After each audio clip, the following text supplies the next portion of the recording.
Ever since I played that first game in the National Hockey League, you know, when I said I laid tobacco, and the one thing I was going to do is I'm going to bring this back to our community. And I wasn't the fastest. I didn't have a good shot because my arms were too skinny. I couldn't skate that good. I wasn't that tough. And they looked at me and said, "How the heck do you ever make it anyways?" And I just said, I made it because I believed I could. And if I could do hockey, I could take that message back to our communities. I grew up just working with what I had, a pail of water and a rink, and that led me to hockey. And when someone saw me play and invited me out to the Sioux Greyhounds, I didn't make the team that year. They sent me out to the little town called Kenora, Ontario, and it was about 16 hours away. That was the first time ever being away from home. I thought I was going out to Disney World, and that's when the love of the game kind of switched to surviving in the game. Learning what really the competitive side of hockey really was, what it felt like when you don't fit in to a certain group, when you look differently from a certain group. And that's when it really changed for me. And as much as I didn't like it, as much as I didn't like playing anymore, I said, no, I'm gonna stay. And I didn't stay because I loved it. I stayed because I wanted to prove that we could play. And anybody could do anything. So I stayed, and you know, as the story goes, the rest is history.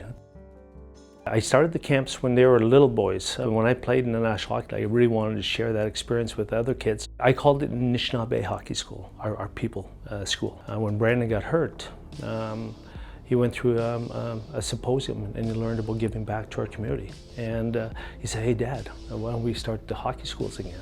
This time we can call it 3N.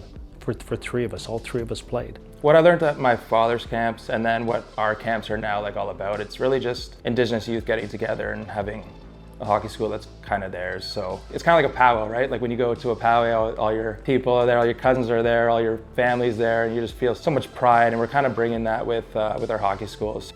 It's definitely rewarding. I think growing up, watching my dad doing these type of events, it meant a lot. Playing in cities like Edmonton and Winnipeg and Calgary, watching these kids come watch me. Those are definitely the games I got most excited for. As my career came to an end, I knew that this is what I wanted to do with my dad and my brother. So, you know, these aren't easy journeys. I think we had to do like a 12-hour drive the other day up to Val-d'Or, and then a 3-hour drive to a small community in the middle of the night. A lot of the hockey schools we attend, not all, but some are longer locations where we need to fly in, or the only access is through Winter Road.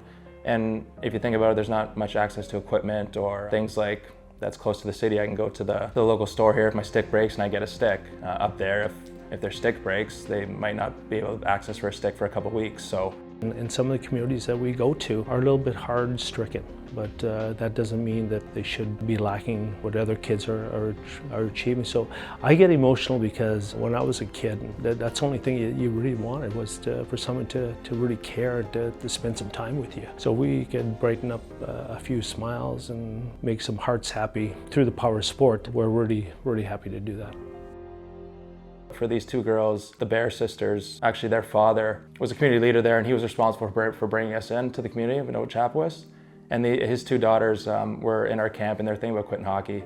And at our roundtable discussion, they kind of heard Ted's story about playing hockey in Kenora, how much racist incidents he had to go through, and how tough it was for him to continue with the game that he loved. But it was really tough to play the game and to have to go through all that stuff. And everywhere I go, I try to talk to the kids about perseverance, about the importance of working. Sometimes it's not going to be easy. Kyle and Jordan kind of took a liking to that saying, and they went through their tough time, and they fought through it, and now they're in NCAA. And I'm very proud of what they do, and I'm very proud of all our kids going through whatever they're going through in order to achieve what they dream about doing. What the kids take away is, I think, that it kind of doesn't matter where you come from or what you have, and it does take a lot of hard work to do what you want to do. And I used to tell our team when I first started coaching, I said, if you want to go somewhere fast, just go by yourself. But if you want to go somewhere far, we have to go together as a team. And going together as a team is you win championships. And going together as a people, you make the world a better place.